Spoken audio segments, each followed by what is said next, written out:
Good morning, everybody. It is indeed a great honor for me, for us, to be present today. And please let me also give you the welcome and the greetings of Paolo Capone, our General Secretary. Our organization just celebrated its 71st anniversary. It was formed in Italy in 1950 with the goal to bring more colors to the trade union organizations in Italy.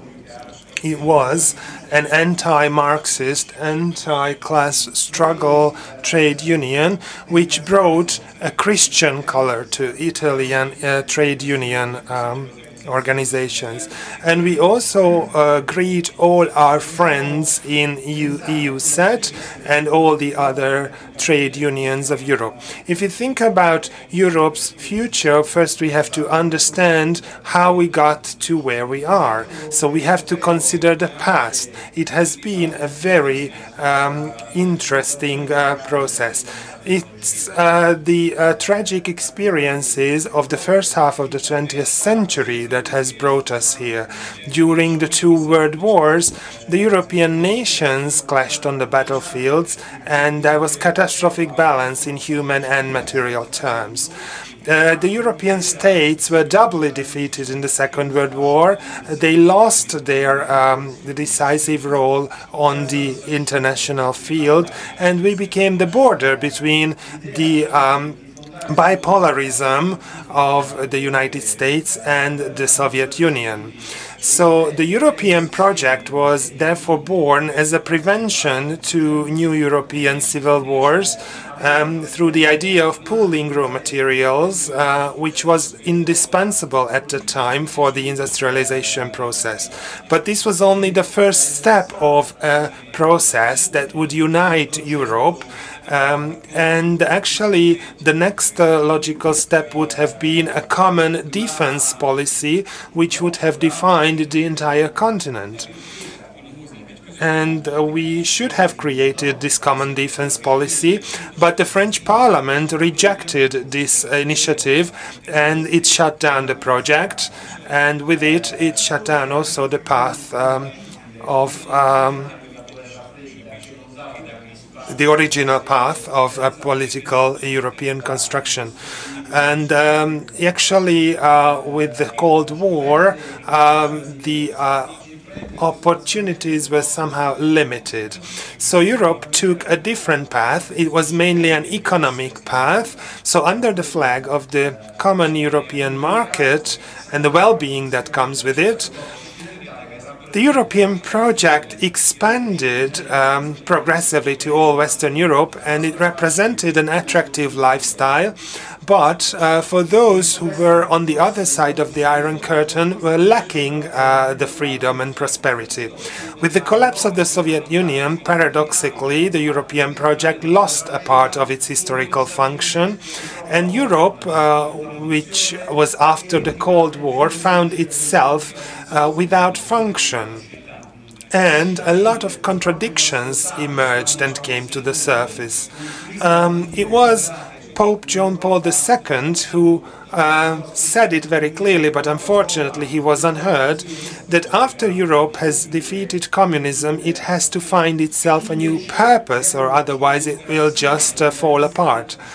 Unfortunately, as opposed to that, the monetarist Euro bureaucracy decided that it would prefer to entrench itself on liberal dogmas, and it created an incredible paradox.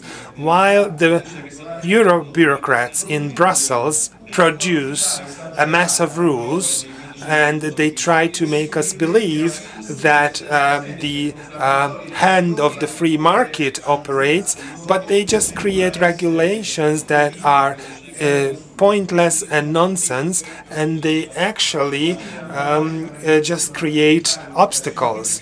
It seems that their motto is cogito ergo sum.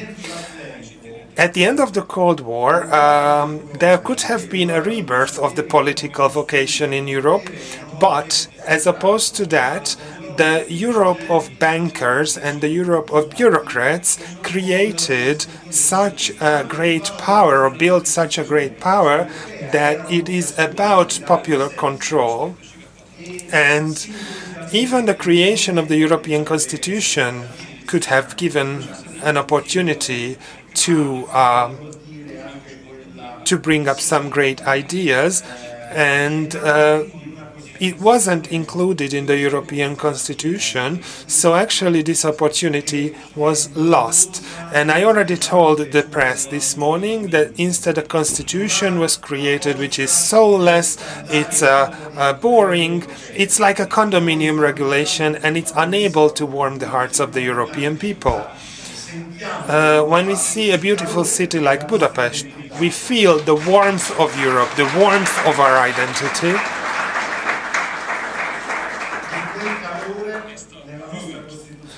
And this warmth is missing from the European Constitution. There are no traces in it because it was written by soulless people. In the following years, the globalization process changed the geopolitical situation.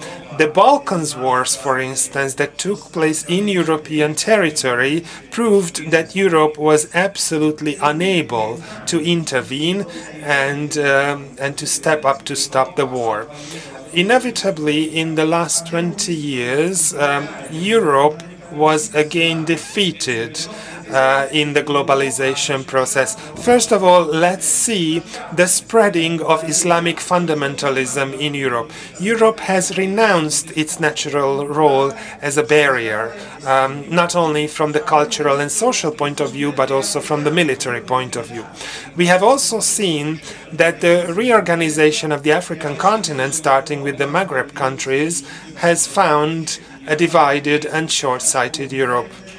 And Europe has only been a spectator of what was going on in Africa and was unable to understand its role, its historic role.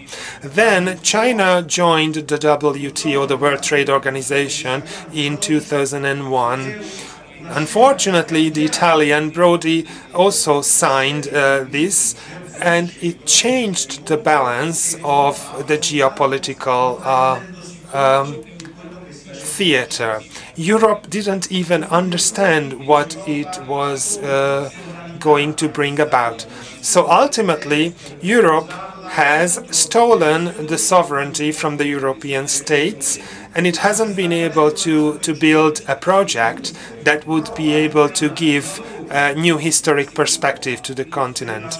So what is even worse than that, they try to criminalize everyone who try to regain their solidarity and try to go back to their European roots. And they blame these people. So sovereignty has become a swear word. I believe that it is the greatest thing that every people, every nation must have their sovereignty. The European Union faces two possible paths today. The first is to continue the decline, to give up its identity on the name of multiculturalism, which is actually doomed to decadence.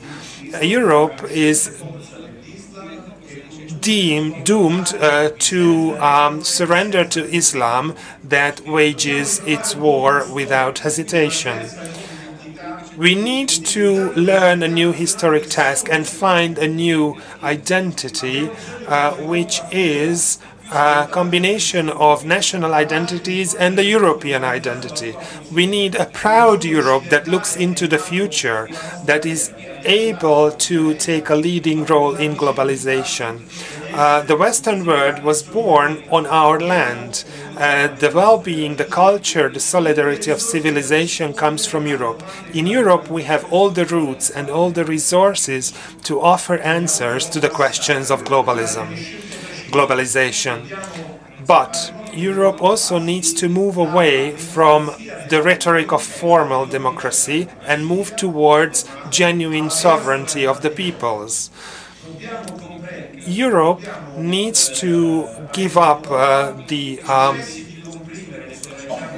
the ruining of the national sovereignty of the member states.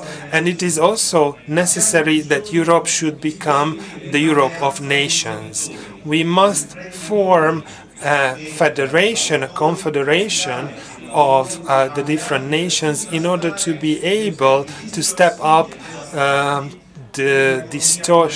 against the distortions of financial economy, which ruins ruins society, ruins workplaces. We need to slow down the process that sees more and more number living in poverty, and there is actually a handful of people concentrating all the financial wealth and power. And we also must stop it, that this process continues, that people, more and more people live in poverty.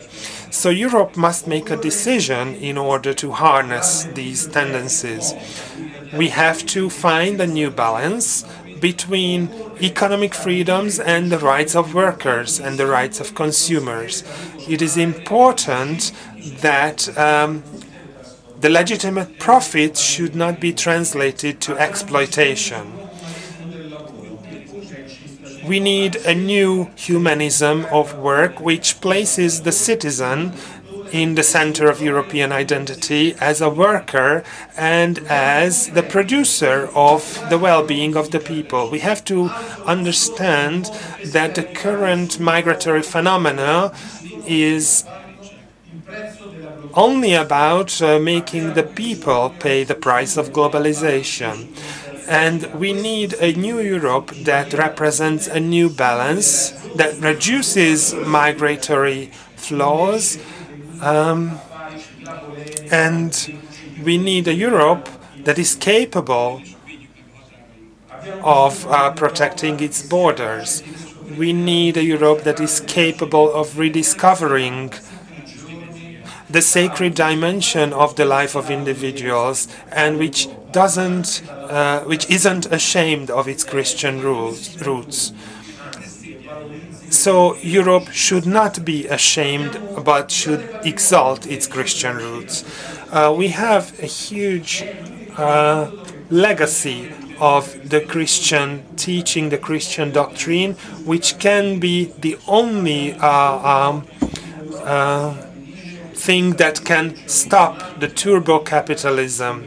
We need a Europe that brings the primacy of politics back to the economy, and which doesn't allow that profit be the only objective of the economy. We need a Europe that can devote itself to misleading tasks of transforming some freedoms into non-existent rights. So instead of that, we should guarantee the true freedom and fundamental rights of the citizens. Luckily, the Italian law of homotransphobia has not been passed, so the fight is still going on. So Europe needs to move from formal rights and freedoms to concrete and usable rights and freedoms. We need a Europe that knows how to respect everyone's identities. It's a large homeland that is the union of small homelands. So we need to stop the de-Christianization and also the Islamization of Europe, which would mean the death of the idea of Europe.